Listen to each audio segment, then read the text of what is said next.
On the occasion of 245 years since the Declaration of Independence, I am releasing the SoReason Manifesto. The manifesto explains many central ideas for how a society of reason can be built. The SoReason project is consistently abstract. Thinking in abstract principles I find very powerful because it covers so many instances. I want to give you a few nuggets so you can see how radically different these ideas are to what has come before in politics.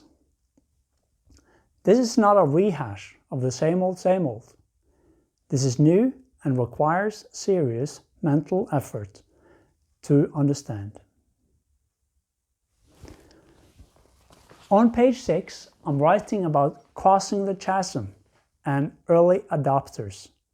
This is usually discussed in regards to technology, and I'm applying it to politics. On page 13, I'm writing about Rome and how we can draw lessons from their system. On page 15 is one of my favorites, the Aztecs. Not that they had strong individual rights, they didn't. But the way they succeeded is impressive. On page 17, I write about private sector. Private sector will dominate and be very strong. On page 20, I write about new concepts to classify governments, ForceGov and TradeGov. On page 25, I write about philocracy, a new form of government that upholds individual rights as absolutes.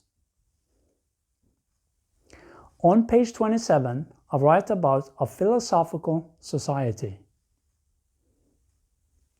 On page 30 plus, I write about a new government branch, the philosophical branch. Its purpose is to uphold individual rights. In my experience, we're discussing these ideas. This is the point where many people shut down their rational faculty and turn on emotions. They don't logically process the concepts, but instead become fearful. If you are one of the few who can use logic even when you have emotions coming up inside of you, then I congratulate you. Well done. Keep thinking. On page 34, I write about the practical work of philosophers. On page 36, I write about the legislative branch, and on page 37, objective law. On page 40, I write about the executive branch, and I've addressed the fear that many people might have of executive overreach.